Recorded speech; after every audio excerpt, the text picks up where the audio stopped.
Hi everyone. So today we're going to talk about some identities. Now that we have the unit circle and triangle trigonometry, we can get these nice identities which allow us to do some really fun computations. So let's recall first, before we get some new identities, let's recall what we know. And we've seen this as we developed some trigonometry this summer. Let's recall. The secant of an angle theta is 1 divided by cosine of theta. The cosecant of an angle theta is 1 divided by the sine of theta.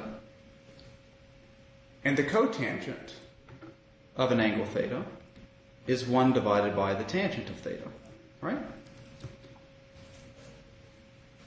We also have, and we've seen this before, that the tangent of theta is equal to the sine of theta divided by the cosine of theta, and that the cotangent of theta is equal to cosine of theta divided by the sine of theta. All right, so first we're going to get something called the cofunction identities. Cofunction identities. To get these, we're going to derive them in a right triangle, but they are certainly true in the plane as well. We'll get them in a right triangle. So if this is a right angle, and this is an angle theta, this angle must be what? Must be 90 degrees minus theta. And I hope you can read that. It's 90 degrees minus theta. Or if you're in radians, it's pi over 2 minus theta, if you're in radians. So we're going to do a few computations.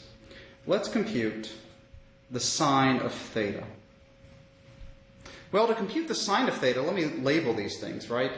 I'm going to label this side length x, this side length is y, and my hypotenuse I'm going to label as r. This is exactly how we've been labeling triangles, certainly in the plane. There we go. Sorry about that. Okay, so the sine of theta is equal to the opposite divided by the hypotenuse, which with my labeling is y over r. The cosine of theta is equal to the adjacent divided by the hypotenuse, which is x divided by r. The tangent of theta is equal to opposite divided by the adjacent, which is y over x. The cotangent of theta is equal to adjacent divided by the opposite, which is x divided by r. The secant of theta is equal to hypotenuse divided by the adjacent, which is r divided by x. And the cosecant of theta is equal to the hypotenuse divided by the opposite, which is y divided by, r divided by y. All right, so let's do this again, except we're going to compute it, all of these 6 trigonometric functions, we're going to compute from the perspective of 90 minus theta, 90 degrees minus theta. So we're going to do all these computations, but instead we'll do them for 90 degrees minus theta. So what is sine of this angle up here, which is 90 degrees minus theta? Well, the sine of 90 degrees minus theta will be the opposite divided by the hypotenuse, which is x divided by r. What's the cosine of 90 degrees minus theta? Well, from 90 degrees minus theta, we take the adjacent divided by the hypotenuse, which is y divided by r. The tangent of 90 degrees minus theta is equal to the opposite divided by the adjacent, which is x divided by y. The cotangent of 90 degrees minus theta is the adjacent divided by the opposite, which is y over x. The secant of 90 degrees minus theta is equal to the hypotenuse divided by the adjacent, which is r divided by y. And the cosecant, cosecant of 90 degrees minus theta is equal to the hypotenuse divided by the opposite, which is r divided by x. So just one more time, in this column we computed all 6 trigonometric functions from the perspective of theta. In this column we computed all 6 trigonometric functions from the perspective of this top right angle, 90 degrees minus theta. And what do we notice here? We notice that a lot of things are equal, aren't they? I know that y over r is equal to y over r, right? Which means that these two quantities must be equal. So sine of theta is cosine of 90 degrees minus theta. I see that x over r is equal to x over r. So these two quantities also have to be the same. I see that y over x is y over x. So these are the same. I see that x over r, oops, I made a mistake, didn't I? Oops, I miswrote this. I apologize. So cotangent of theta should be adjacent over, opposite should be x over y. I'm so sorry about that. Oops. X over y, I apologize. So with x over y, we see that that's equal to x over y. These two things are the same. R over x equals r over x. These are the same. R over y equals r over y. These are the same. That's kind of cool. We have a bunch of equalities that have popped up just by, these equalities have popped up just by computing the 6 trigonometric functions of different angles in a right triangle. So what do we have? We have that sine theta is equal to cosine 90 degrees minus theta. Cosine of theta is sine of 90 degrees minus theta. We have that tangent of theta is equal to the cotangent of 90 degrees minus theta. And the cotangent of theta is equal to the tangent of 90 degrees minus theta. The secant of theta is cosecant of 90 degrees minus theta, and the cosecant of theta is equal to the secant of 90 degrees minus theta. And of course, if you're living in radian land, all of these are the same if it's instead pi over 2 minus theta. So this gives us our cofunction identities. Cofunction identities. So let's write these down.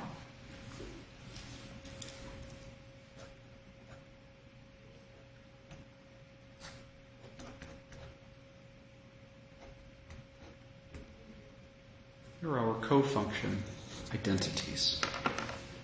All right. So we have that the sine of theta is equal to the cosine of 90 degrees minus theta.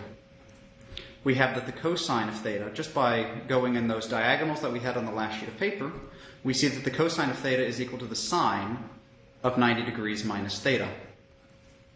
We see that the tangent of theta is equal to the cotangent of 90 degrees minus theta. The cotangent of theta is equal to the tangent of 90 degrees minus theta. The secant of theta is equal to the cosecant of 90 degrees minus theta. And the cosecant of theta is equal to the secant of 90 degrees minus theta.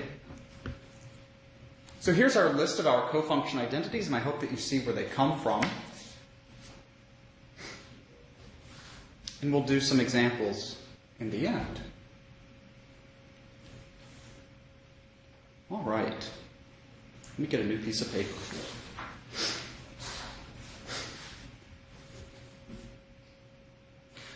Let's talk about even and odd identities.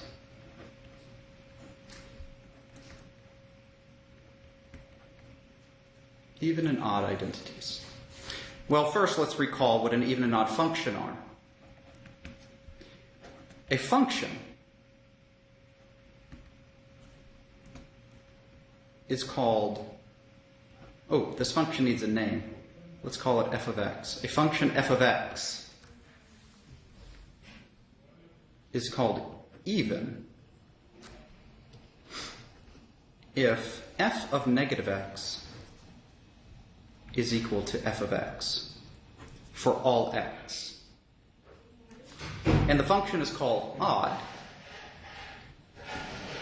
if f of negative x is equal to the negative f of x. And both of these have to be true for all x in the domain of f. So a function is even if f of negative x is equal to f of x, and a function is called f of x is called odd if f of negative x is equal to negative f of x. And let's recall the pictures that you should remember whenever you think about even and odd functions. Well, an even function, you want to think about even exponent polynomials, like x squared. This is an even function because we have the following. We have that f of negative x. Let's compute f of negative x. Anytime you want to test if a function is even or odd or neither, you want to test on negative x. So f of negative x is equal to, well, what does f do to any value? It squares it. So it's negative x squared. And negative x squared is equal to x squared. And I know that x squared is just regular old f of x. And this is true for all x, right? So we have that this is an even function. And let's remember as well from foundations, pre-calculus, what the graph of x squared looks like. Y equals x squared is a nice little parabola. Yeah? And it's an even function, which means in this context, given an x value, and an x value on the reflected about the y-axis, the y values are the same. F of x and f of negative x are the same.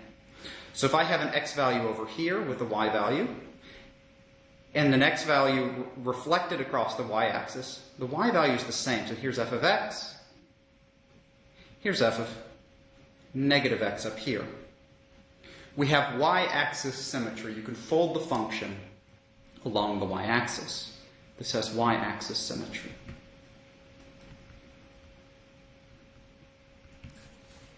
All right, let's do another example.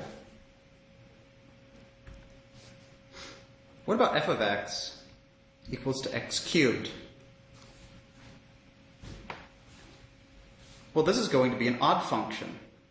And whenever you think about even or odd functions, think about even-powered monomials like x squared, x to the fourth.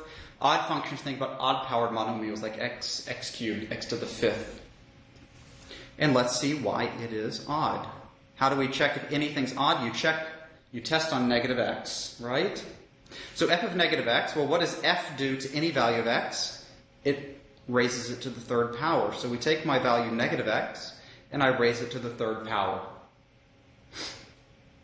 Well, negative x cubed is equal to negative times x cubed. So that's negative. What's x cubed? That's just f of x. And let's remember what the graph of this looks like. You squeeze it down here.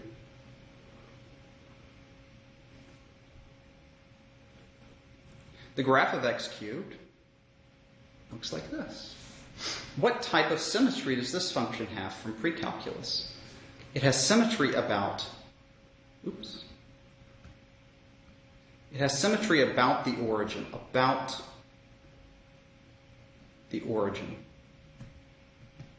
So what does this mean? If I take my picture and I flip it around and if I rotate it about the origin 180 degrees, we'll hit the same graph. So let me do that since I have a piece of paper here. I'm going to rotate that picture 180 degrees. It's the same graph, isn't it? So if you rotate it about the origin and you spin your paper around, that picture looks exactly the same as this picture, right? That means that we have symmetry about the origin. All right. So our question now becomes, what type of symmetry do our trig functions have? To solve this question, to think about symmetries and even an oddness, let's go back to our favorite circle, the unit circle. So I'm going to draw my favorite unit circle. All right, so here's a little angle theta. And remember, the great thing about the unit circle is that the xy coordinate here can instead be given in terms of sines and cosines of this angle theta. This coordinate on the unit circle is cosine of theta, comma, sine of theta. That is the coordinate on the unit circle. Let's consider another angle, the angle negative theta. So if theta is a counterclockwise rotation by a distance theta, by an angular distance theta, negative theta will be the clockwise rotation by the same amount, right? And we know that this coordinate here will be cosine of this angle, which is negative theta, comma the sine of this angle, which is negative theta. And now we want to compare these two. Well, let's draw a nice little vertical line, just like we did in the unit circle video. Draw a nice little vertical line. Well, what's happened to the x value between cosine of theta and cosine of negative theta? What has happened to my x value? Literally nothing, right? The x value has not changed. The x value has not changed.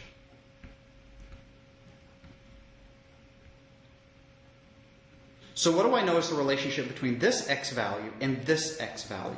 They have to be equal, right? I know, therefore, that the cosine of negative theta, which is this value here, has to be equal to the x value of this coordinate, which is the cosine of theta. Well, what does this tell you? This tells you that cosine is even. What do we notice about the y value? Notice that the distance from the x-axis is exactly the same from here as it is to here. The y value, the distance from the x-axis, that y value, is the same distance, but one of them's positive, the other one's negative, right? They're off by a negative. We have the same y distance, but one of them's negative. So same y distance, but one is negative, because it's reflected about the x-axis. What is the relationship, therefore? We have the sine of negative theta. How do we get the sine of negative theta? How do we get this y value? Well, it's the same thing as taking this positive y value, which is sine of theta, but then making it negative. So what type of function is sine of theta, therefore? So sine of theta is odd. It's an odd function. All right. So now we have that sine is an odd function, cosine is an even function. What about the other ones? What about the other 4 trigonometric functions? So we know that sine of theta, sine of negative theta, is equal to sine of theta. It's not true. Negative theta. The cosine of negative theta is equal to the cosine of theta. How would we compute something like the secant of negative theta? Remember, we want to compute secant of negative theta because anytime that we want to check whether or not a function is even, odd, or neither, we test on the value negative theta anytime. So specifically, if we want to determine whether or not secant is even, odd, or neither, we compute secant of negative theta and then see if we can rewrite that in terms of regular old secant of theta. So let's compute. How do we compute secant of anything? Well, helpfully, it will be 1 divided by cosine of negative theta. And our idea, we want to use 1 over cosine here because I know what cosine of negative theta is, right? I know that. So I want to use that in my computation of secant of negative theta. So here, 1 over cosine negative theta. Cosine is an even function. So this becomes 1 divided by cosine of theta. And what's cosine of theta? Or 1 over cosine of theta. That is secant of theta. So what type of function is secant? It's an even function. It's an even function. Because secant of negative theta is secant of theta. What about cosecant of theta? Similarly as above, that's 1 divided by the sine. We need to test on negative theta, right? Sorry about that. Cosecant of negative theta is 1 divided by the sine of negative theta. Sine is an odd function, so sine of negative theta is equal to 1 divided by negative sine of theta. And I can pull that negative sign outside of the fraction as negative 1 over sine of theta. 1 over sine of theta now is cosecant of theta. So what type of function is cosecant? Cosecant of negative theta is equal to negative cosecant of theta. That makes it odd. Makes it an odd function. What about tangent of negative theta?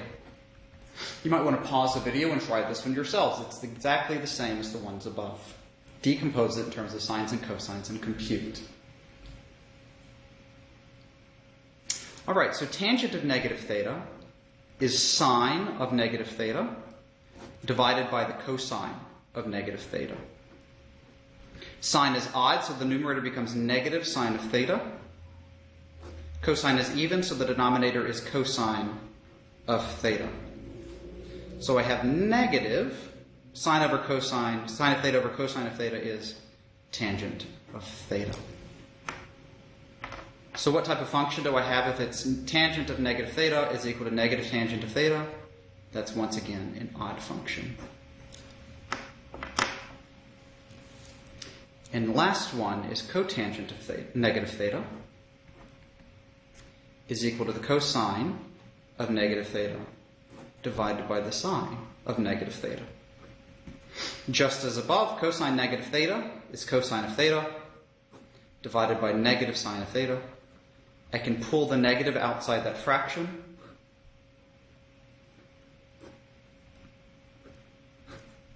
Which is, once again, negative cotangent of theta. And we have another odd function, don't we? Because cotangent of negative theta is negative cotangent of theta. So that is odd. All right, so let's make our list just to make sure we're okie dokie. My even functions are cosine of theta and secant of theta. My odd functions are tangent of theta, cotangent of theta, sine of theta, cosecant of theta.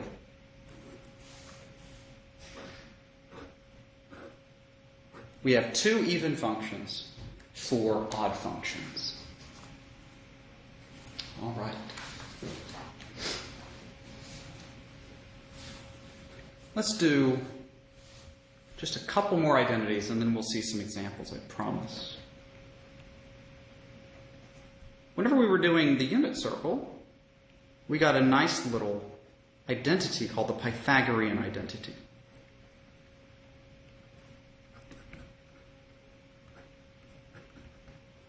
And everybody hopefully loves this identity because it's super useful.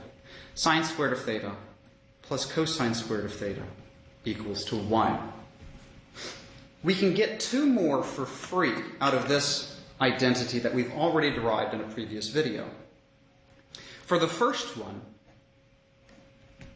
divide both sides by sine squared of theta. Divide both sides by sine squared of theta. So do that yourselves and make sure that you can do the algebra. All right, so let's go through it. Sine squared of theta divided by, well, I'll write out the stuff, I suppose.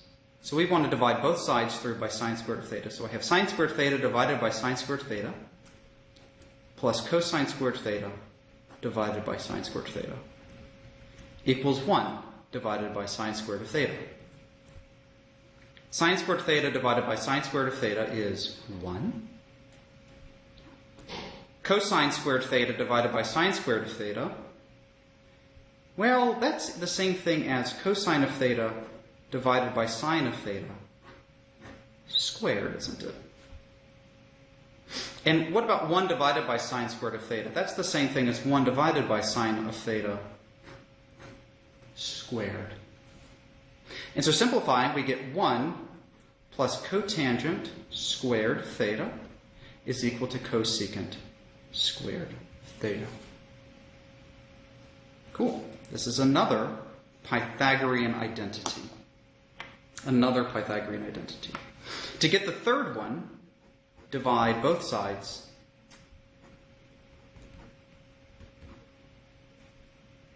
by cosine squared of theta. Oops. And again, give that a shot just to make sure you're comfortable with the algebra.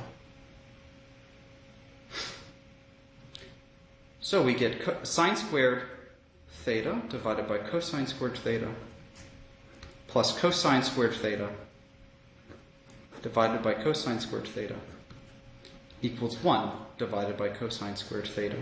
Whenever I say both sides, I meant both sides of this original identity up here. Divide both sides of this original identity by cosine squared theta.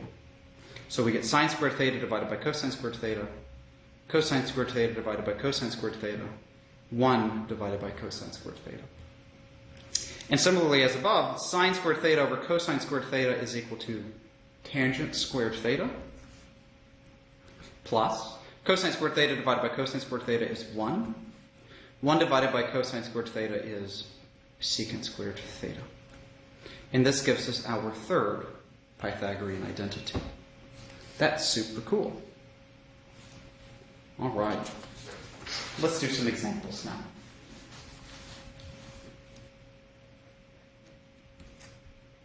Simplify. Tangent of 15 degrees minus secant squared of 15 degrees. Pause the video, try it yourselves.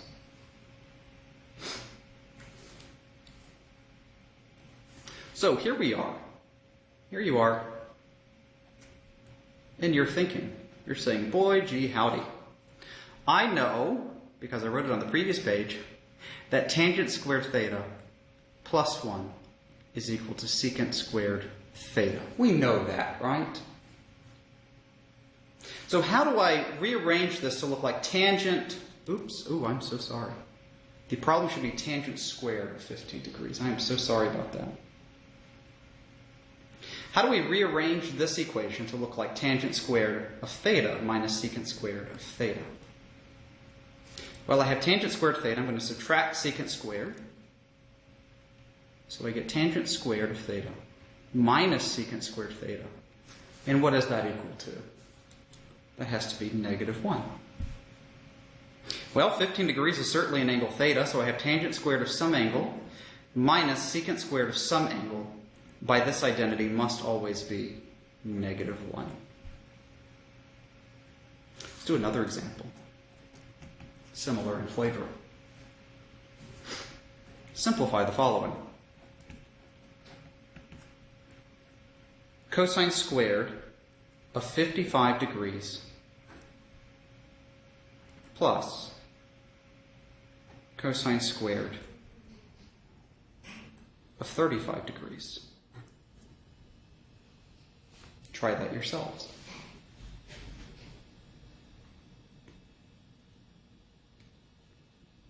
All right, so it looks like cosine squared of an angle plus cosine squared of another angle. That's kind of strange, isn't it?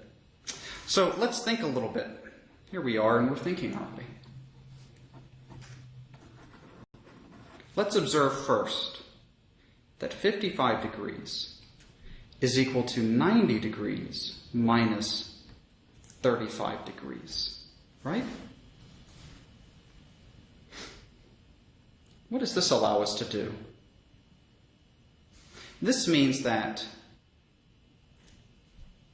the cosine squared of 55 degrees has to be equal to what? It has to be equal to the sine. It's equal to the cosine squared of 90 degrees minus 35 degrees. And now, what is cosine squared of 90 degrees minus 35 degrees? Let me rewrite this. We notice that cosine squared of 55 degrees is equal to the cosine squared of 90 degrees minus 35 degrees, right? But what is cosine of 90 degrees minus 35 degrees? That's just sine squared of 35 degrees, isn't it? So my original equation, rather than cosine squared of 55 degrees, becomes sine squared of 35 degrees, plus my second term is cosine squared of 35 degrees. And by the Pythagorean identity, sine squared of theta plus cosine squared of theta is always 1, no matter what the angle theta is. Let's do one more example.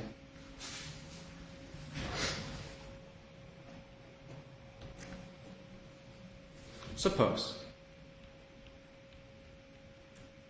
sine of theta is equal to 3/4, and the cosine of the angle theta is less than 0. Compute the following.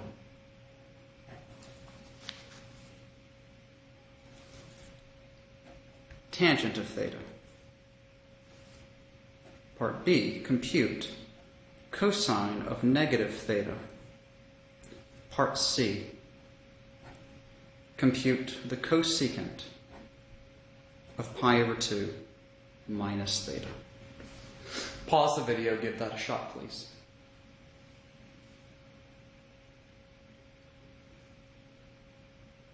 All right, so anytime that we want to solve a problem that looks like this, it gives you the sine of an angle and some information about something, one of the other trig functions or maybe a quadrant in which the angle lives. You want to draw a picture. Draw the angle in standard position. I'm going to draw it down here.